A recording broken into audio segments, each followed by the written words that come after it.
Jesus Cristo morreu por quê?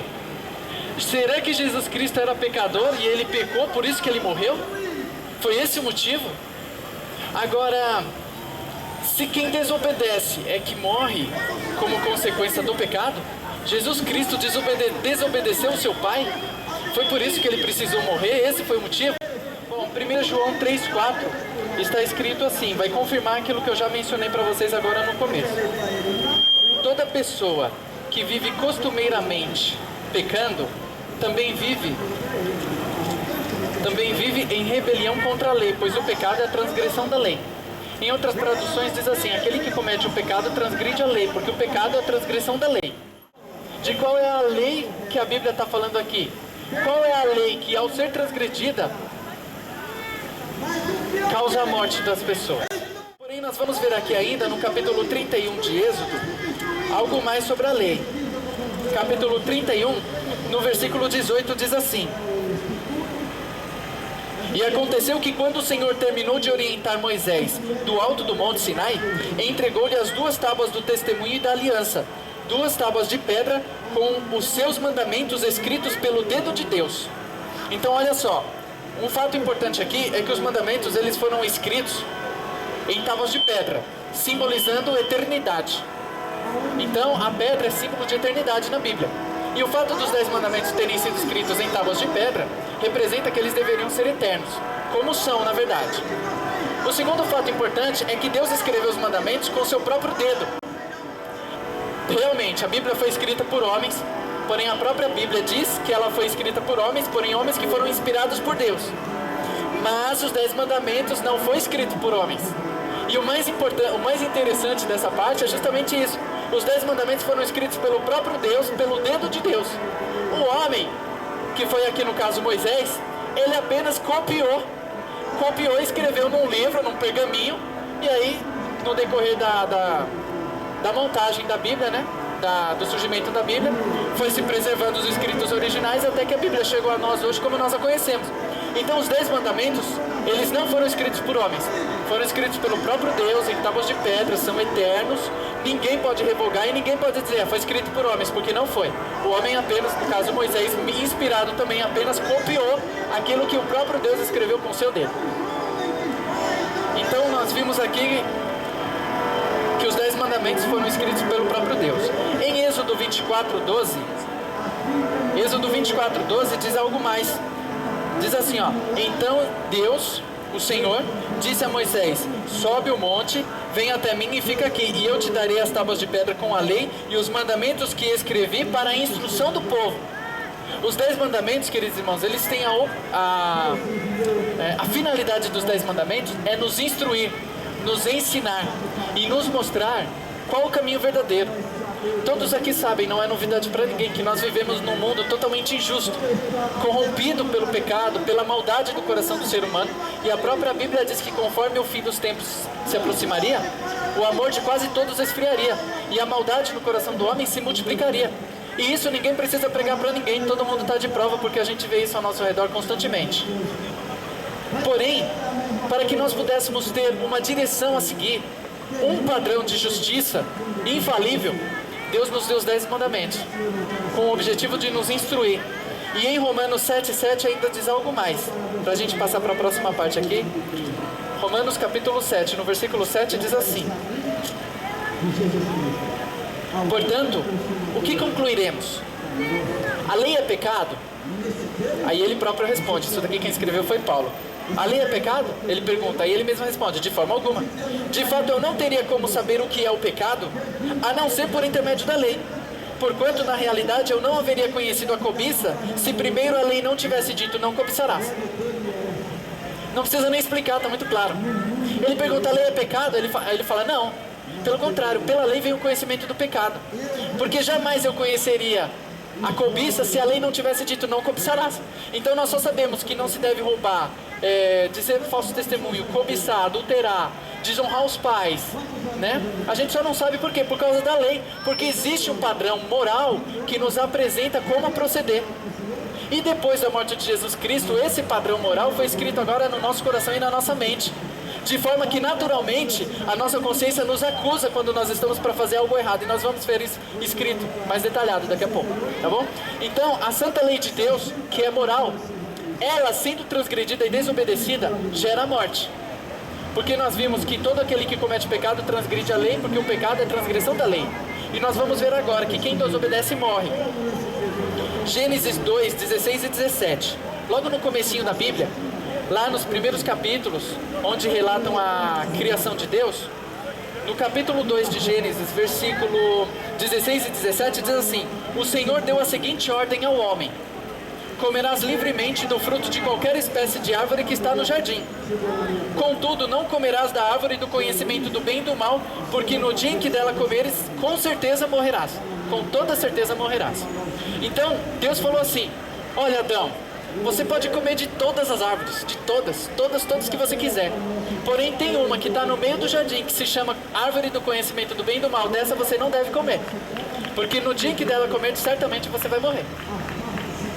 Então Deus deu uma ordem que foi muito clara. Eu não consigo entender qual foi a parte da ordem que Adão não entendeu. Mas vamos ver o que mais diz aqui, agora em Romanos capítulo 6, versículo 23. Romanos capítulo 6, 23 diz assim, complementando o que a gente acabou de ler: porque o salário do pecado é a morte, mas o dom gratuito de Deus é a vida eterna por intermédio de Cristo Jesus, o nosso Senhor. A primeira parte aqui é o que complementa o que nós acabamos de ler. O salário do pecado é a morte. Então vamos recapitular. 1 João 3,4 diz que quem comete pecado transgride a lei. Nós vimos que a lei que gera a morte quando desobedecida é a lei de Deus, a lei moral.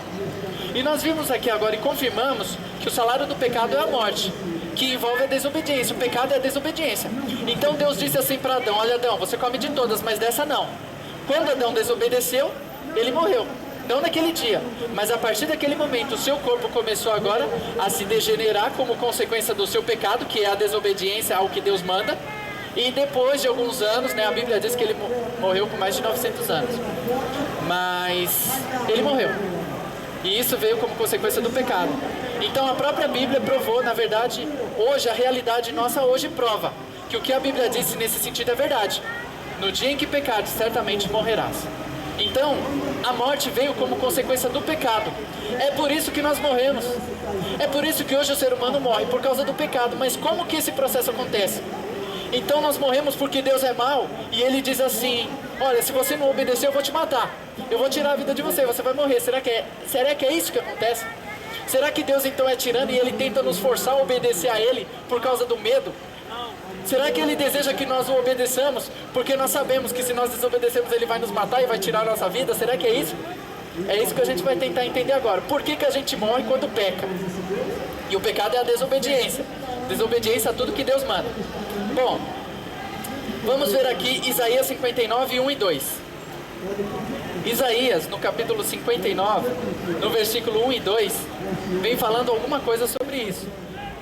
Não, ele vem dizendo, ele vem exclamando, né? Não, o braço forte do Senhor não está encolhido que não possa alcançar-vos com a salvação, e nem o seu ouvido está tampado que não possa ouvi-los. No entanto, são as vossas maldades que fazem separação entre vós e o vosso Deus, e os vossos pecados nublaram e esconderam de vós a face do Senhor, e por isso Ele não lhes dará ouvidos. Então, nós podemos ver aqui que o pecado causa separação. O pecado causa separação. O pecado encobre de Deus. O pecado encobre de nós a face de Deus. Então o pecado ele criou um muro de separação entre nós e o nosso Deus. E nós vamos ver aqui que é justamente por causa dessa separação que nós morremos. Por causa da separação que o pecado causou entre nós e o nosso Criador. É por isso que a gente morre. Na verdade não é Deus que nos mata. Porque em outro trecho da Bíblia está escrito assim, Jesus disse assim: eu vim para que tenham vida e a tenham em abundância. Então como pode Jesus ter vindo para nos dar a vida, porém agora Deus nos mata porque a gente desobedece? Não é assim que acontece, mas infelizmente muitas pessoas não compreendem. Muitas pessoas acham que Deus é tirano, arbitrário e vingativo. E que Ele castiga, tá vendo? Deus castiga, tá vendo? Deus pune, tá vendo? Se você não andar, se você não for na igreja, se você não fizer isso, Deus vai castigar. E na verdade não é isso que acontece. Mas nós vamos entender aqui que as consequências do nosso pecado é que nos causam dor, sofrimento e a morte. Por causa da separação que o pecado causa entre nós e Deus. Deus é tão santo E a própria Bíblia diz que não existe comunhão entre a luz e as trevas. Então, se você está em trevas por causa do pecado que há em você, logo, não tem como você se associar com a luz, porque existe uma barreira. Mas a gente vai entender como transpor essa barreira e novamente ter acesso a Deus. Bom, Gênesis 2:7, novamente lá no comecinho. Gênesis 2:7, eu acho muito legal essa passagem aqui, porque ela diz como que nós fomos criados. Gênesis 2:7 diz assim, ó: então o Senhor modelou o ser humano do pó da terra, feito de argila, como se fosse argila, né? E soprou nas suas narinas o fôlego da vida, e o homem se tornou alma vivente. Ou seja, ele passou a ser um ser vivente, conforme diz na minha tradução aqui. Então Deus, com as suas próprias mãos, olha só, que se vocês passarem a ler os trechos, os versículos antes de Gênesis 2 aqui que a gente leu agora, a gente leu Gênesis 2:7. Se vocês lerem antes, vocês vão perceber que tudo que Deus criou, tudo que a gente está vendo aqui, ó, que Deus criou, Ele criou pelo poder da sua palavra. Ele disse e tudo apareceu. Em outro texto, em Hebreus, diz assim: pela fé nós entendemos que os mundos foram criados pela palavra de Deus, de forma que aquilo que foi feito não foi feito do que é aparente, ou seja, do que se pode ver. Então nós aceitamos isso pela fé, e a Bíblia fala que Deus criou tudo pelo poder da sua palavra. Ele disse e apareceu. Que nem ele disse, haja luz, e a luz apareceu. Ele disse, haja uma separação entre a luz e as trevas, e houve separação, e assim foi. Porém o homem foi a única coisa que Deus criou com a sua própria mão. Imaginem só Deus inclinado no barro, assim, e modelando um boneco de barro, modelou. E ele modelou perfeito com a sua própria mão. E aqui vem dizendo assim, que depois que Deus fez, aqui ó, e então o Senhor modelou o ser humano do pó da terra, feito argila, e soprou nas suas narinas o fôlego da vida, e o homem passou a ser uma alma vivente, passou a ser um ser vivente. Então depois que Deus formou o boneco, ele aproximou a boca dele, próximo da narina do ser humano, e fez assim ó, do boneco, né? E a vida saiu, o fôlego saiu de Deus, entrou no homem, e o homem então se tornou um ser vivente. Assim foi criado o homem, de acordo com o que a Bíblia diz, e pela fé nós entendemos e aceitamos que assim foi. Então, o que acontece? Deus nos deu a vida, e lá em Jó, no capítulo 34, 14 e 15, diz agora como que a nossa vida termina. Então nós acabamos de ler como que a vida foi formada, e agora vamos ver como que ela termina. Jó, capítulo 34, no 15, o 14 e o 15, diz assim: se fosse o desejo dele, falando de Deus, né? Se fosse o desejo dele, o fato de... Perdão. Se fosse o desejo dele e de fato determinasse a retirada do seu espírito e o seu sopro dos homens, a humanidade pereceria toda de uma só vez e o ser humano voltaria ao pó. Então aqui esse texto comprova justamente o contrário do que a gente acabou de ler. Então Deus formou o homem da terra e deu o seu espírito, que é o seu fôlego de vida, para o homem, soprando na sua narina, e o homem se tornou um ser vivo. Porém, Jó vem dizendo que se Deus determinasse no seu coração tomar de volta o fôlego, o espírito que ele deu para o homem, toda a raça humana se extinguiria. O termo que ele usa aqui é o seguinte, ó: todo ser humano pereceria de uma só vez e o ser humano voltaria ao pó. Então, da mesma forma que Deus deu o fôlego, se ele tirar o fôlego, o ser humano morre e o seu corpo, com o passar do tempo, se transforma em pó, porque justamente é isso que nós somos, pó e nada mais. Então, se Deus nos dá a vida e quando a gente morre o fôlego volta para Ele, então nós podemos chegar à conclusão de que a nossa vida depende de Deus. Nossa vida está nas mãos de Deus. Agora vamos entender o seguinte, dentro do que nós já estamos falando. Se a nossa vida depende de Deus, é Ele que nos dá a vida, e se Ele quisesse, Ele tomaria de volta o fôlego e nós pereceríamos? O que seria de nós, então,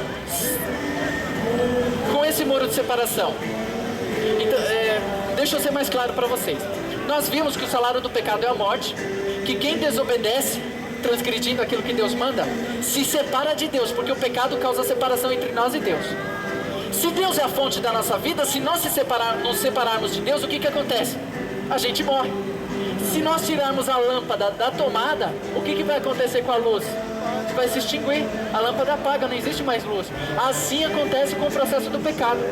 Se o pecado causa separação entre nós e Deus, quando nós estamos desligados por causa dos pecados, da fonte da vida, a consequência natural é morrer. Essa é a consequência natural.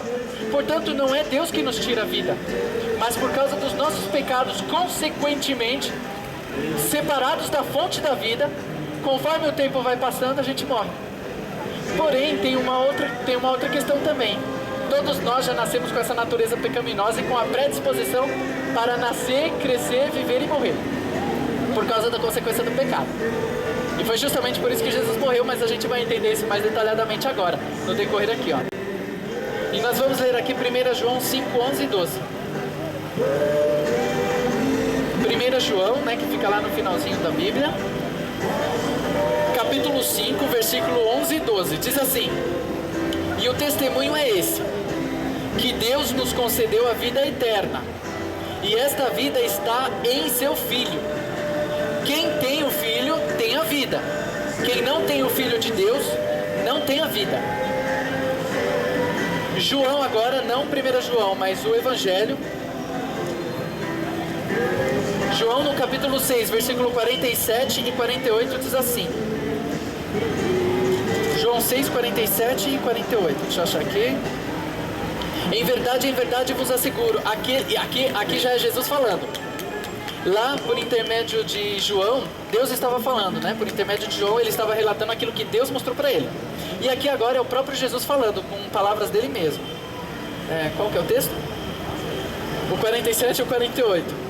Diz assim: em verdade vos asseguro que aquele que crê em mim tem a vida eterna. Eu sou o pão da vida. Então Jesus está confirmando aquilo que o seu próprio pai falou por intermédio de João lá no passado. Depois, né, na verdade, depois disso. João já na ilha de Patmos.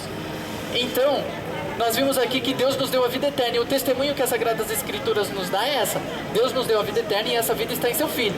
E aí agora Jesus confirma dizendo assim, olha: eu sou o pão da vida. Quem crê em mim tem a vida eterna. Porém, tem um outro texto ainda, em João mesmo, no capítulo 14, versículo 6. João no capítulo 4.